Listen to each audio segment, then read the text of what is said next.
ख़वातीनो हज़रात, आदाब, सत श्री अकाल, नमस्कार, गुड इवनिंग।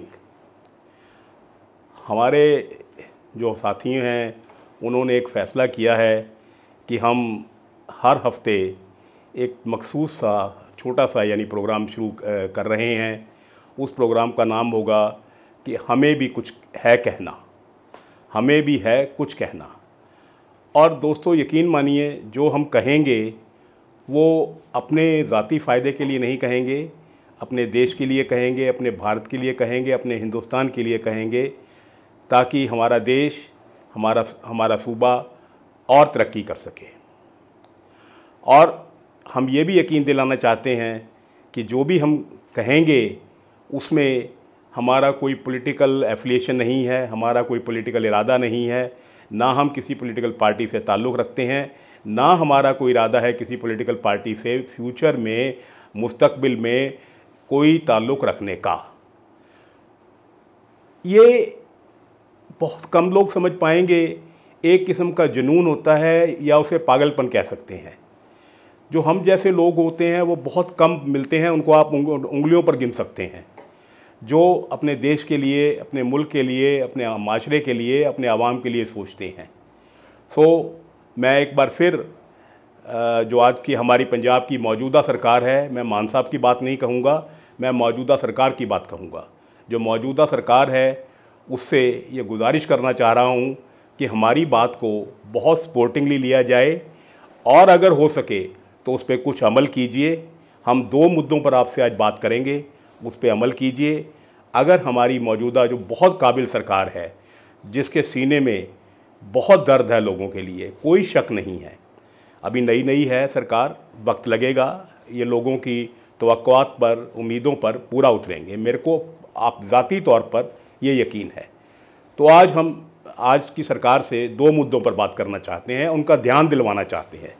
पहला मुद्दा है हमारे जो 118 एमएलए साहब हैं, जिसमें वज़ीर आला, चीफ मिनिस्टर भी आ जाते हैं, उनके वज़ीर भी आ जाते हैं, उनके पार्टी के एमएलए भी आ जाते हैं, कांग्रेस के एमएलए भी हैं, अकाली दल के भी हैं, टोटल 118।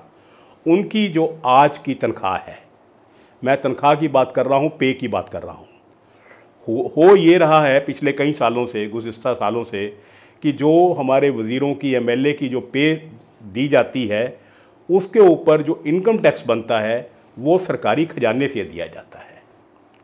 मैं फिर कह रहा हूँ कि जो इनकम टैक्स पे किया जा रहा है आज तक हमारे पंजाब में, वो सरकारी खजाने से किया जा रहा है।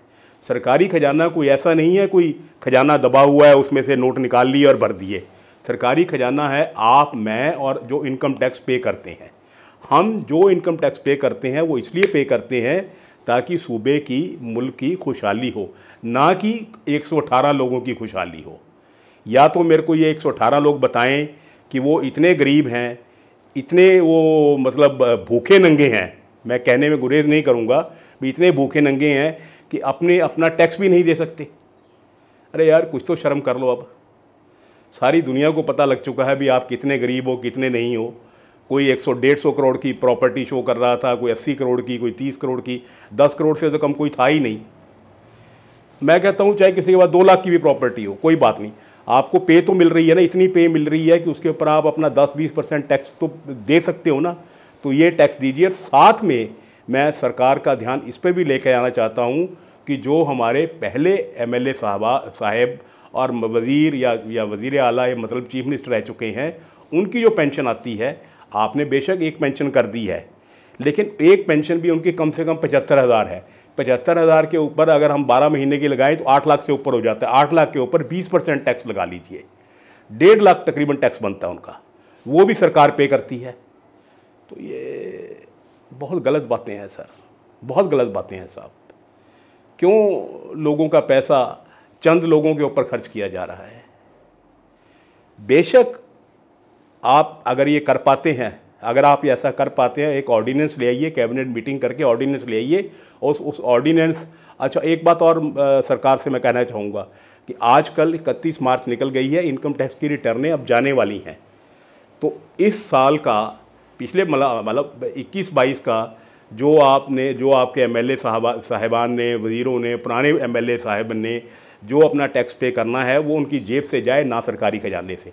ऐसा करने से ही आप एक साल में कम से कम 15-20 करोड़ रुपए बचा सकते हैं। 15-20 करोड़ साहब कम नहीं होता। वही अगर 15-20 करोड़ आप एक्सक्लूसिवली यहाँ मेडिकल राजेंद्र अस्पताल को दे दें, उसकी कायाकल्प हो जाए। तो हमारी पंजाब की हालत बहुत खस्ता है।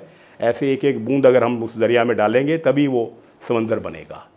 दूसरी एक बात और मैं जिस पर सरकार का ध्यान लेके आना चाहूँगा, हम चैनल की वजह से मैं अपने सैमी साहब और टिम्मी पाजी के साथ जाते रहते हैं, कभी शूट करने, कभी इधर कभी उधर, पंजाब में ही। तो हमने टोल प्लाज़ा पे एक चीज़ बहुत ध्यान से सॉरी देखी कि टोल प्लाज़ा जो है, जो पंजाब के बहुत जगह पर टोल प्लाज़ा लगे हुए हैं, तो वह टोल प्लाज़ा पे क्या होता है कि जो आर्मी वालों को, पुलिस वालों को और फायर ब्रिगेड वालों को उनका टोल प्लाज़ा नहीं लिया जाता। बिल्कुल सही बात है, उन लोगों की इमरजेंसी ड्यूटी होती है, उनको टाइम वेस्ट करने की इजाज़त नहीं होनी चाहिए। लेकिन जो सबसे बड़ी दुख और अफसोस और हैरानजनक वाली बात हमने देखी कि जो हमारे मौजूदा एमएलए साहिबान हैं, उनमें वज़ीर भी आ जाए या और कोई आ जाए, उन लोगों के ऊपर टोल प्लाज़ा नहीं लगता। तो यार उनको कौन सी इमरजेंसी ड्यूटी करनी है? वो तो पहले ही 2-2 घंटे प्रोग्राम में लेट पहुंचते हैं।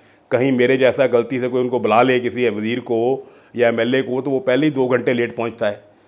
तो उसके ऊपर भी आप इतना रहम कर रहे हैं उन लोगों के ऊपर कि उनका टोल प्लाज़ा भी नहीं लिया जा रहा। बहुत ही अफसोस वाली बात है। इस पे तो मेरे को नहीं लगता भी ऑर्डिनेंस की ज़रूरत है। आपकी सरकार, पंजाब की सरकार, आपकी सरकार अगर चाहे तो ट्रांसपोर्ट सेक्रेटरी या ट्रांसपोर्ट कमिश्नर को कहकर एक नोटिफिकेशन निकाल सकते हैं, जिससे इन शरीफ लोगों के ऊपर भी टोल प्लाज़ा लगना शुरू हो जाएगा। देखिए, हमारी बात को अगर आप थोड़ा सा उस पर तवज्जो देते हैं, गौर करते हैं, तो मैं ये तो नहीं कहता कि आपके खजाने में बहुत सारा पैसा आ जाएगा, लेकिन कुछ ना कुछ ज़रूर आ जाएगा। दूसरा, लोगों का विश्वास आपकी सरकार के ऊपर और पक्का हो जाएगा। लोगों को लगेगा कि ये जो सरकार है आम लोगों की सरकार है और आम लोगों के लिए कुछ करना चाहती है। और इसके ऊपर मेरे को कोई शक शुबा नहीं है कि मान साहब की सरकार आप आम लोगों की सरकार है और आम लोगों के लिए ये काम कर रही है और करेगी भी। इसी इरादे से हमने ये बात इस सरकार तक पहुंचाने की कोशिश की है और हम दुआ करते हैं उस रब से, वाहिगुरु से, अल्लाह से कि हमारी बात सरकार तक पहुंचे और सरकार उस पर कुछ गौर करे। बहुत बहुत शुक्रिया। Thank you. खुदा हाफिज़। खुश रहिए, आबाद रहिए, सेहतमंद रहिए। Thank you.